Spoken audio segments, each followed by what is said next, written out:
Now, you'd think, given what I went through in terms of the clinical depression, psychosis, the admissions to psychiatric wards, the complete devastation, embarrassment, shame and stigma tied to my younger years, you'd think I'd tell my younger self that you wouldn't want to go through that. And of course, if you'd have asked my younger self back then, he would have said, no, I don't want to live in a world like this. But here's the thing. What I would say is the pain, the adversity, the distress you feel one day will be turned into a life of meaning and purpose you cannot imagine. So I think for me, the first trigger and the pain was relating to growing up in a South West London council estate. I wasn't particularly tough, but I was brought into gang culture with my local peers who all used various drugs, Class A drugs, Class B drugs, so cocaine, ecstasy, LSD, cannabis, vast amount of alcohol, amphetamines, etc. And for me, it was a sense of fitting in, a sense of protection. If I was identified with a gang, then I was at less risk from other experiences, and I had various threat to life experiences, which led me to a sense of trying to want to belong. But what I also didn't know is I had an undiagnosed mental health condition, a significant one, bipolar affective disorder, which underneath all of that, without knowing, would involve rapid mood swings and extreme black and white thinking and highs and lows, but that was undiagnosed. But I would say that was the first trigger. But whereas my friends were flying off to Ibiza, a year down the line, my girlfriend left me, and unfortunately, I became unwell. Led to a deep, dark clinical depression and psychosis, which led to my first admission to a psychiatric ward against my will. For 28 days, I went into the local psychiatric ward. It was devastating. Back then, the stigma and discrimination was rife. It was an escape from the fact that I'd likely never work again. It was escape from the fact that my pride and identity as a young male was not only threatened, I was now segregated into a realm of the realm of stigma and isolation. The local psychiatric hospital, in my mind, it was like this big hole, big shameful building that no one goes in. You know, I had images of big walls and like a prison, and with criminals inside and criminally insane. But of course, the reality was far from this. But this was what was in my mind at the time. Contrary to the stereotypes that existed, I received vital care and compassion that played a critical role in my road to recovery. I was using dangerous amounts of Class A drugs, amphetamines, and alcohol, which would help me escape. I could take drugs, and I was taking, at this point, it wasn't fashionable, it was a dangerous amount of drugs. I would buy, several grams of amphetamines that put you at risk of a heart attack and heart failure, and spend the night high in terms of watching movies and escaping into a world that wasn't my world. Because I knew one thing for sure, I didn't want to be in the world that was left to me.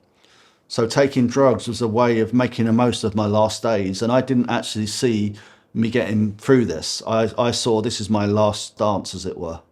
So I was using drugs just to make the most of my last few years, because somewhere the shame and stigma was subconsciously fueling towards me ending my life. Unfortunately, the actual escape led to multiple admissions to hospital, relapses, a roller coaster of emotions and psychological damage that it caused up until the age of 21. So the escape, unfortunately, led to a devastating impact on my life as a whole. So one of the biggest problems in terms of impact on my drug use was a lack of hope. Literal, no hope of a job, no hope of a future. So underlying all the drug use at that point, the age of 17, post my first admission, was the problem of a lack of hope, a lack of control over my own life. When you're sectioned, your rights are taken away. I didn't choose to go in hospital. I was never a voluntary patient in those years. So I didn't have a choice from being admitted. I didn't accept my mental illness, and I was striving to find a sense of identity, and I didn't want to be defined as manic depressive, as they called in those days. It wasn't bipolar disorder back in those years. The diagnosis changed, but my identity was becoming one of someone with a mental illness, rather than Paul, rather than a builder, rather than, a handsome young man as I was. So the drug use became just one of escape. And as I've said before, it becomes a dangerous cycle of escape to relapse, escape to relapse. There was no way out. It's a vicious cycle with only one real ending, and that was using drugs to such a dangerous degree that I was nearing to end of my life at the age of 21. So for me, the catalyst was twofold. The first catalyst was the turbulent and absolutely devastating impact my drug use was having on my mental health, and the constant triggering my mental illness, being admitted to hospital backwards and forward. By the time I hit 21, I'd spent 2 years on a psychiatric ward, longer in 24-hour staff rehab. And I was told that I'll likely never work again. It was not feasible. 1 in 10 people with my degree of illness ever went back to work or had a career.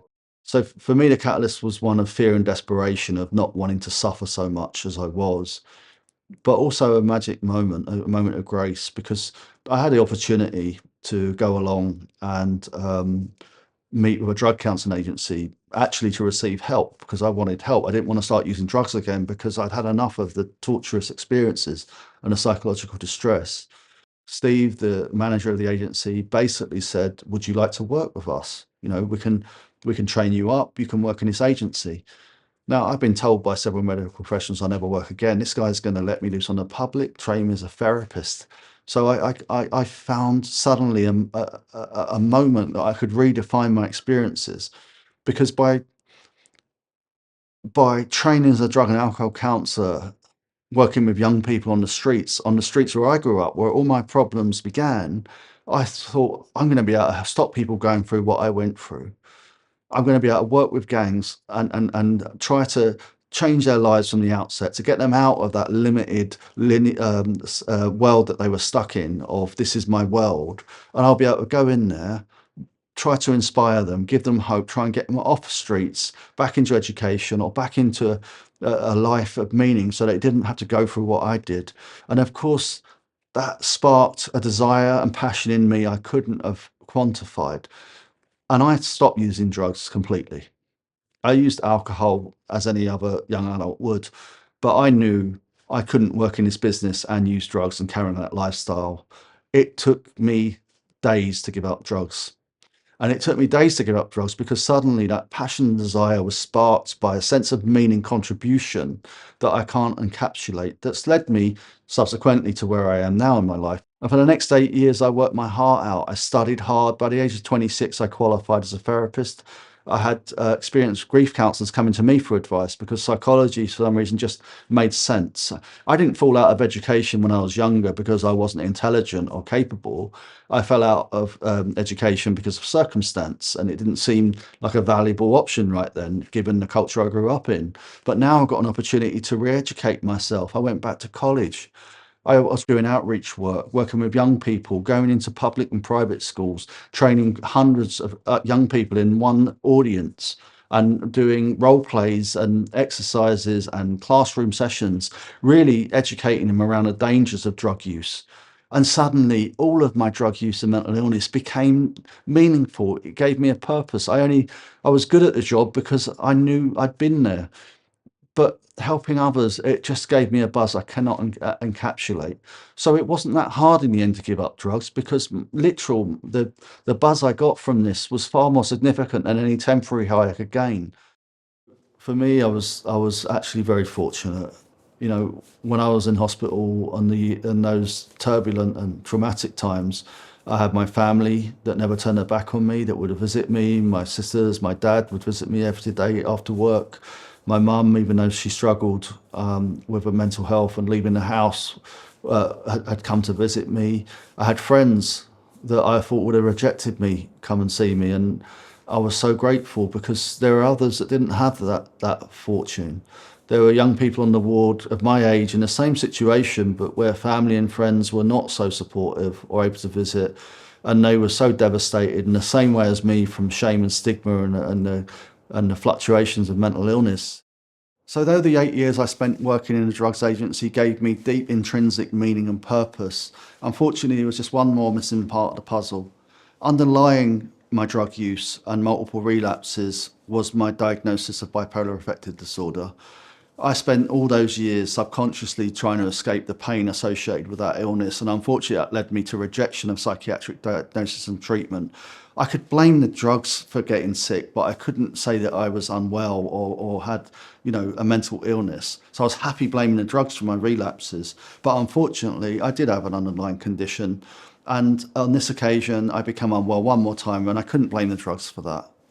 So ultimately, it led to a relapse, a Section 3 treatment order, where Steve, who joined the drugs agency, had to come and visit me, and we decided I had to end that job there circumstantially. It was just the way it was.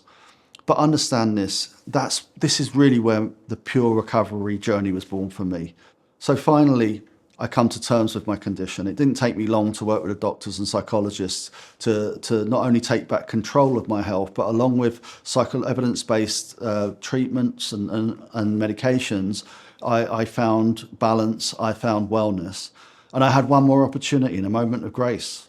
My dad saw a poster in a local supermarket. Do ex-service users want to work for an NHS trust? Hell yeah. I was unemployed again, but I wanted something. I wanted my life back. I knew without meaning and purpose in my life, my stability and recovery would only take me so far. So I went along and I found an opportunity to work in an NHS trust, the very NHS trust where I was a service user as a young man. So I spent 8 years working in a drug service, helping people break the cycle of drug use and social exclusion. Now I'm working on psychiatric wards, helping people with mental health conditions come to terms with it and get out of the wards in a meaningful and develop a meaningful life. Within 1 year after working on the wards, I became one of the first employment specialists in this country to implement evidence-based supported employment.